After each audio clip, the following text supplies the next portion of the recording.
മലപ്പുറം കോട്ടയ്ക്കലിനടുത്ത് കോഴിച്ചനയിൽ 1 വയസ്സുള്ള കുട്ടി ബക്കറ്റിലെ വെള്ളത്തിൽ വീണ് മരിച്ചു എന്ന സങ്കടകരമായ ഒരു വാർത്ത കൂടി ഈ തിരുവോണ ദിവസത്തിൽ നമ്മൾ കേൾക്കേണ്ടി വരികയാണ്. എടരിക്കോട് പെരുമണ്ണ കുന്നായ വീട്ടിൽ നൗഫലിന്റെ മകൾ ഹൈറ മറിയം ആണ് മരിച്ചത്. ഇതുപോലെ എത്ര സംഭവങ്ങളല്ലേ നമ്മൾ ഈ അടുത്ത കാലത്ത് കേൾക്കുന്നത്. തിരുവോണ നാളിൽ കൂടിയാണ് വളരെ വേദനിപ്പിക്കുന്ന ഒരു വാർത്ത.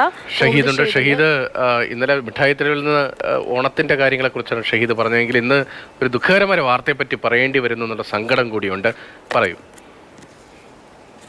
രതീഷ്, മലപ്പുറം കോട്ടക്കൽ എടരിക്കോടാണ് ഈ സംഭവം, ദാരുണമായ സംഭവം ഉണ്ടായത്. പിഞ്ചു കുഞ്ഞിനെ ബാത്റൂമിലെ ബക്കറ്റിലെ വെള്ളത്തിൽ മുങ്ങി മരിച്ച നിലയിൽ കണ്ടെത്തുകയായിരുന്നു.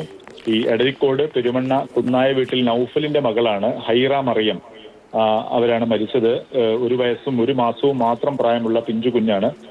ബാത്റൂമിലെ ബക്കറ്റിലെ വെള്ളത്തിൽ വീണ് കിടക്കുന്ന സ്ഥിതിയിലായിരുന്നു വീട്ടുകാർ കണ്ടത്.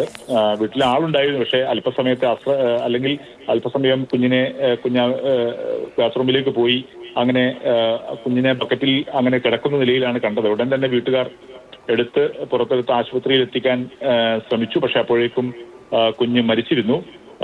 പിന്നീട് കുഞ്ഞിനെ ഇപ്പോൾ കോഴിക്കോട് മെഡിക്കൽ കോളേജ് ആശുപത്രിയിലേക്ക് മൃതദേഹം മാറ്റിയിരിക്കുകയാണ്. സതീഷ്.